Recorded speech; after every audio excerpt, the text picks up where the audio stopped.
My cheating wife slept with multiple men and got century disease, so I left her to face it all alone. You won't believe this story. My name is Daniel, I'm 25 years old, and I work the night shift at a manufacturing plant. 3 years ago, I thought I had found the love of my life. Emma was everything I thought I wanted in a woman. Beautiful, confident, and somehow interested in a guy like me who had never really dated much before her. I was young, inexperienced, and completely head over heels in love with someone I thought was way out of my league. When she agreed to marry me after just 8 months of dating, I felt like I had won the lottery. I thought I was the luckiest man alive, getting to wake up next to this incredible woman every day and call her my wife. Emma was the kind of person who lit up every room she walked into. She was smart, funny, and had this way of making everyone around her feel special. She worked part-time at a boutique downtown, but mostly she stayed home while I worked my tail off on the night shift to support us. I didn't mind the long hours or the physical exhaustion. I was building a life with the woman I loved, and that made every sacrifice worth it. I would come home at 6 in the morning, exhausted but happy, knowing that Emma would be there waiting for me with coffee and stories about her day. For the first 2 years of our marriage, I thought we were perfect together. We had our little routines, our inside jokes, our plans for the future. I was already saving up for a down payment on a house, dreaming about the family we would have, the life we would build together. Emma seemed happy too, always talking about how grateful she was to have found someone who loved her so completely, someone who would do anything for her. She would tell me I was different from other guys she had dated, that I was genuine and trustworthy in a way that was rare. Looking back now, I realized that what I saw as love and devotion, Emma saw as naivety and control. What I thought was a partnership was actually her having a safe home base while she explored other options. What I believed was mutual trust was actually just me being too inexperienced to recognize the signs of deception. The first hint that something was wrong came about 6 months ago. I started noticing that Emma was always on her phone when I got home from work, but she would quickly put it away when she saw me. She said she was just scrolling through social media or texting her girlfriends, which seemed normal enough. But then I started noticing that she was staying up later after I went to bed, and I could hear her typing or talking quietly in the living room. When I asked about it, she said she had insomnia and was just watching TV or chatting with friends who were also night owls. I trusted her completely, so I didn't think much of it at first. But then came the changes in our intimacy. Emma started being less affectionate, less interested in spending time together when I was home. She would make excuses about being tired or stressed, or she would suggest that I needed to shower first because I smelled like the factory. She started going out more often with friends, having girls' nights that lasted until the early morning hours. She would come home smelling like cigarettes and alcohol, with stories about dancing and laughing that seemed to energize her more than drain her. The turning point came on a Tuesday morning in March. I had come home from work early because of a power outage at the plant, and I decided to surprise Emma with breakfast in bed. When I walked into our bedroom, she wasn't there. I could hear the shower running, but when I checked the bathroom, it was empty. I found her in the guest room, wrapped in a towel, frantically typing on her phone. When she saw me, she jumped like she had been caught doing something wrong. "You're home early," she said, trying to sound casual but clearly flustered. "Power went out at work," I explained. "I thought I'd surprise you with breakfast." "That's sweet," she said, but she was still holding her phone protectively against her chest. "I was just texting my sister about Mom's birthday." Something in her voice didn't sound right, but I didn't want to be the suspicious husband who questioned his wife's every move. So I just kissed her forehead and went to make breakfast, trying to ignore the feeling in my gut that something was off. But I couldn't ignore it anymore when I started finding evidence. A few days later, I was doing laundry and found a receipt in Emma's jeans pocket for a restaurant I'd never heard of, dated from a night when she said she was at her friend Rachel's house. When I asked her about it, she said Rachel had wanted to try a new place and they had grabbed a quick bite before going back to Rachel's. It was a reasonable explanation, but something about the way she delivered it felt rehearsed. Then came the night I saw her phone light up on the kitchen counter while she was in the shower.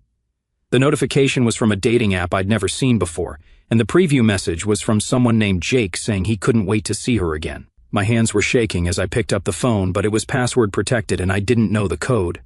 When Emma came out of the bathroom, I asked her about the message as casually as I could. "Oh, that's weird," she said, barely glancing at the phone. "It must be spam or something.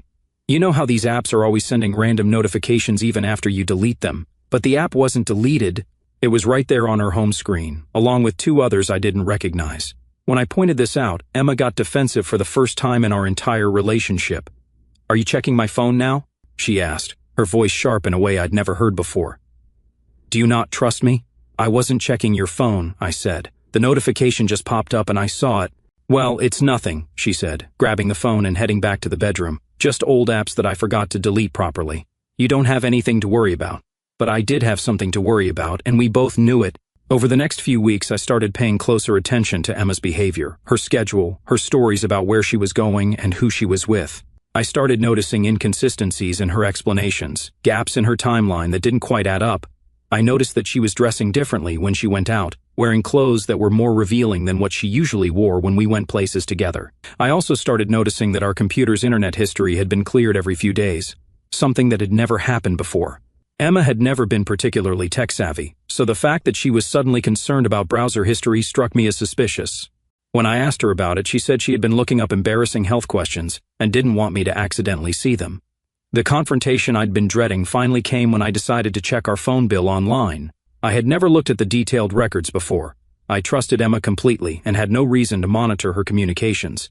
But when I saw the hundreds of text messages and phone calls to numbers I didn't recognize, all happening during the hours when I was at work, I knew I couldn't pretend anymore that everything was normal. I printed out 3 months' worth of phone records and sat Emma down when I got home from work the next morning. I laid the papers on the kitchen table and asked her to explain what I was looking at. Emma's face went white when she saw the phone records. She stared at them for a long time without saying anything, and I could see her mind racing, trying to figure out how to explain away what was clearly evidence of extensive communication with multiple people I'd never heard of. "These are just friends," she finally said, but her voice was barely above a whisper. "Friends who you talk to for hours every night while I'm at work?" I asked. "Friends you've never mentioned to me? Friends whose numbers you've saved under fake names?" That last part was something I had discovered when I cross-referenced the numbers with her contacts. Several of the most frequently called numbers were saved under obviously female names, but when I had called one of them from a payphone earlier that day, a man had answered. Emma started crying then, not the gentle tears of someone who was hurt, but the desperate sobbing of someone who had been caught and knew it. She tried to explain that these were just people she had met online, that she was lonely during the nights when I was working, that she had never intended for any of it to go beyond just chatting. But when I pressed her for details, the story kept changing and I realized that what I was seeing was just the tip of the iceberg. Over the next hour, the truth came out in pieces. Emma admitted that she had been using dating apps and chat sites to meet people, that she had been going out with some of these men when she told me she was with her girlfriends, that she had been having emotional and physical relationships with multiple people throughout our marriage. She said it had started innocently, just chatting with people online because she was bored and lonely, but it had escalated over time into something she couldn't control. "I never meant to hurt you," she kept saying. "I love you, Daniel. I do. But I felt so isolated, so trapped at home while you were working all the time. I just wanted to feel desired, to feel like I was interesting to someone." "So you decided to cheat on me with strangers from the internet?" I asked. "It wasn't cheating," she said. "Not at first. It was just talking, just flirting. I never thought it would turn into anything more. But it did turn into more," I said. She nodded, still crying. "I'm sorry. I'm so sorry. I want to fix this. I want to make it right. I wanted to believe her. I wanted to think that we could work through this, that her affairs had been a mistake born out of loneliness and boredom, rather than a fundamental lack of respect for our marriage. I suggested we try couples therapy, that we work together to rebuild the trust that had been broken. Emma agreed immediately, saying she would do anything to save our marriage, that she would cut off all contact with anyone she had been involved with, that she would be completely transparent about her activities going forward. For 2 months, we went to therapy every week. Emma seemed committed to making changes, deleting her dating apps, giving me access to her phone and computer, checking in with me regularly when she went out. Our therapist said that affairs were often a symptom of underlying issues in the relationship, that with work and commitment, couples could often emerge stronger than they had been before. I wanted to believe that we were one of those couples. But then came the phone call that changed everything. It was a Tuesday morning, and I had just gotten home from work when my phone rang. The voice on the other end was a woman I didn't know, but she knew my name and said she needed to speak with me about my wife. "I don't know how to tell you this," she said, "but I think you need to get tested for HIV. Emma has been seeing my husband, and he just tested positive. He told me about her, and I thought you should know." The world stopped spinning. I sat down hard on our kitchen chair, trying to process what this stranger was telling me. My wife had potentially exposed me to HIV through her affairs, and I was just finding out about it from another betrayed spouse. "Are you sure?" I asked, though I already knew the answer. "I'm sure," she said. "My husband gave me a list of everyone he's been with in the past year. Your wife's name was on it. I'm calling everyone because I think they have a right to know." I thanked her and hung up, then sat in my kitchen for an hour, staring at the wall and trying to figure out what to do next. When Emma came home from her part-time job that afternoon, I was waiting for her with a printout of information about HIV testing and a list of questions I needed answers to. Emma's reaction told me everything I needed to know. She didn't seem surprised by what I was telling her. She didn't ask who had called me or how I had found out. She just looked resigned, like this was a conversation she had been expecting to have eventually. "I was going to tell you," she said. "I just didn't know how." "You were going to tell me that you might have given me HIV?" I asked. "I was going to tell you that I needed to get tested," she said. "And that maybe you should too, just to be safe." "Just to be safe?" I repeated. "Emma, how many people have you been with? How long has this been going on?" She was quiet for a long time. "I don't know," she finally said. I stopped counting. That afternoon we both went to get tested.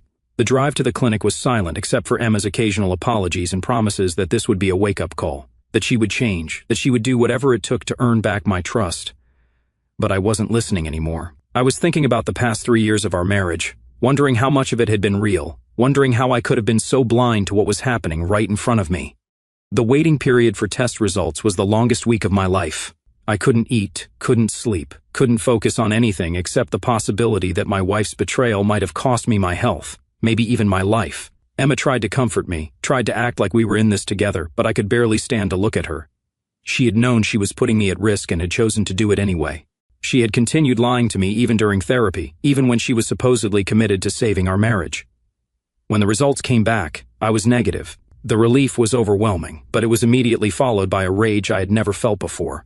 I had dodged a bullet, but only by luck. Emma had been willing to gamble with my life for her own selfish desires, and the fact that I hadn't been infected didn't make her actions any less unforgivable. Emma's results were positive. She broke down completely when the doctor delivered the news, sobbing and begging me not to leave her, saying she needed me now more than ever, that she couldn't face this diagnosis alone. She promised that this would change everything, that she would never betray me again, that she would spend the rest of her life making up for what she had done. But I was done. I was done with her lies, done with her promises, done with her expectation that I would continue to be her safety net while she destroyed our marriage. I told her I wanted a divorce, and that I wanted her to move out of our apartment as soon as possible. "You can't leave me now," she pleaded. "I'm sick. I need you." "You should have thought about that before you decided to cheat on me with half the internet," I said. "You made your choices, Emma. Now you get to live with the consequences." The divorce was finalized 6 months later. Emma tried everything to change my mind, crying, begging, promising to get treatment not just for HIV, but for what she claimed was a sex addiction that had driven her to cheat. She said she understood now that she had a problem, that she was willing to do whatever it took to get help. But I had heard too many promises from her that had turned out to be lies. I couldn't trust anything she said anymore. During the divorce proceedings, I learned the full extent of Emma's deception. Her phone records showed that she had been communicating with dozens of different people throughout our marriage, not just in the past year. She had been meeting men from dating apps, having one-night stands, maintaining ongoing relationships with multiple partners, all while coming home to me and acting like the devoted wife. She had been living a completely double life, and I had been too trusting and inexperienced to see the signs. The most devastating part was learning that some of these relationships had started before we were even married. Emma had been cheating on me from almost the very beginning of our relationship, which meant that everything I thought we had built together was based on a lie. The woman I had fallen in love with, the woman I had married, the woman I had planned to spend my life with. She had never really existed. She had been a character Emma played when it was convenient for her, while her real life was happening with other people. After the divorce, I fell into a deep depression. I started seeing a therapist, not to save my marriage this time, but to try to understand how I had been so completely deceived and how I could learn to trust people again. My therapist helped me understand that Emma's behavior wasn't a reflection of my worth as a person or as a husband. She was dealing with issues that had nothing to do with me, issues that would have surfaced regardless of who she was married to. But understanding that intellectually and feeling it emotionally were two different things. I spent months wondering what I could have done differently, what signs I should have seen, how I could have been so naive. I wondered if I would ever be able to trust another person enough to have a real relationship, or if Emma's betrayal had damaged me too fundamentally to ever love someone again. I also had to deal with the practical consequences of the divorce. I had been supporting Emma for 3 years, and suddenly I was living alone on my night shift salary, trying to rebuild my life from scratch. I had to move to a smaller apartment, sell some of our furniture, start over financially in addition to starting over emotionally. Everything I had worked for, everything I had built, was gone. But slowly, over the past year, I've started to heal. I've learned to enjoy my own company, to find satisfaction in my work and my hobbies that doesn't depend on someone else's approval or presence. I've learned to recognize red flags in people's behavior that I was too inexperienced to see before. I've learned that trust is something that should be earned gradually, not given freely just because someone says they love you. I've also learned that forgiveness doesn't mean reconciliation.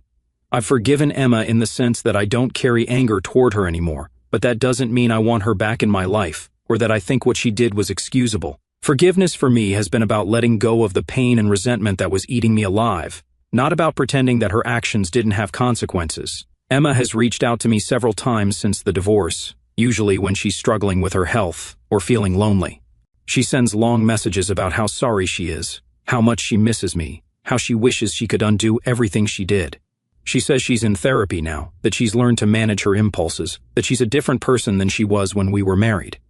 She asks if we can meet for coffee, just to talk, just so she can apologize properly. But I've never responded to these messages. Not because I hate her, but because I've learned that some betrayals are too deep to come back from. Emma didn't just cheat on me, she endangered my health, lied to my face for years, and continued deceiving me even when we were supposedly working to save our marriage. She showed me that she was capable of looking me in the eye and lying without hesitation, of putting her own desires above my safety and well-being, of maintaining elaborate deceptions for years without showing any signs of guilt or remorse. That's not the kind of person I can ever trust again, regardless of how much therapy she gets or how sorry she claims to be. And I've learned that I don't have to forgive someone just because they want to be forgiven. I don't owe Emma my understanding, my friendship, or my presence in her life. I don't owe her the chance to make herself feel better by apologizing to me. Instead, I've focused on building a new life that's based on honesty, both with others and with myself. I've learned to enjoy being single, to appreciate the peace that comes with not having to wonder if the person you love is lying to you. I've learned to value stability and consistency over excitement and passion. I've learned that real love doesn't require deception, and that a relationship built on lies isn't worth saving. I'm not ready to date yet, and I might not be for a long time. The trauma of discovering that everything I believed about my marriage was false has made me cautious about opening my heart to anyone new. But I'm okay with that. I'd rather be alone and honest than in a relationship that requires me to pretend not to see red flags or to trust someone who hasn't earned it. I've also learned to appreciate the people in my life who have been consistently trustworthy. My family, my real friends, my co-workers who supported me through the divorce and depression. These relationships might not have the intensity of romantic love, but they have something more valuable: reliability. I know that these people will be honest with me, that they won't make promises they can't keep, that they won't ask me to sacrifice my well-being for their convenience. Sometimes I wonder what would have happened if I had never found out about Emma's affairs, if she had been more careful about covering her tracks. Would we still be married? Would I still be living in ignorance, thinking I was happy while she continued to betray me? The thought terrifies me more than the pain of discovery ever did. At least now I know the truth, and I can build my future on solid ground instead of shifting sand. Emma's life, from what I've heard through mutual acquaintances, has not gone well since our divorce. Her health issues have made it difficult for her to maintain steady employment, and her reputation in our small community has made it hard for her to form new relationships. She's had to move back in with her parents, and she's struggling both financially and emotionally with the consequences of her choices. I don't take any pleasure in her suffering, but I also don't feel responsible for it. She created this situation through her own actions, and she's dealing with the natural consequences of those actions. I've learned that compassion doesn't require me to rescue someone from the problems they've created for themselves, especially when helping them would require me to sacrifice my own well-being. The most important thing I've learned from this experience is that my worth as a person isn't determined by whether someone chooses to love me faithfully. Emma's inability to be honest and loyal wasn't a reflection of my inadequacy as a husband. It was a reflection of her character. I gave that marriage everything I had, and if that wasn't enough for her, that's her loss, not mine. I've also learned that starting over isn't the end of the world. At 25, I thought my life was ruined, that I would never recover from the betrayal and divorce. But I've discovered strengths in myself that I didn't know existed, and I've built a life that's simpler but more authentic than what I had before. I sleep well at night now because I don't have to wonder if the person next to me is lying about where they've been or who they've been with. The loneliness is real, and some nights it's overwhelming. But I've learned to distinguish between loneliness and emptiness. I was lonely in my marriage too, even when Emma was physically present, because I was living with someone who wasn't really there. Now I'm alone by choice, which feels completely different from being alone because someone you love is emotionally absent. I don't know if I'll ever marry again, or if I'll ever trust someone enough to build the kind of life I thought I had with Emma, but I'm open to the possibility when I'm ready, with someone who has proven over time that they're capable of the kind of honesty and loyalty that real love requires. I won't settle for less than that again, no matter how lonely I get or how much pressure I feel to move on. Because I've learned that being alone with integrity is infinitely better than being with someone who requires you to compromise your self-respect. I've learned that peace of mind is more valuable than passion, and that trust, once broken, can never be fully repaired. I've learned that some people will always choose their immediate desires over their long-term commitments, and that no amount of love can change someone who doesn't want to change. Most importantly, I've learned that surviving betrayal doesn't make you bitter, it makes you wiser. And wisdom, even when it comes at a painful price, is always worth having. I used to believe that love and forgiveness could heal anything. Today I know that some betrayals cut too deep to forgive, and protecting yourself isn't selfish, it's necessary. I learned that sometimes the most loving thing you can do is walk away from someone who refuses to value what you're offering.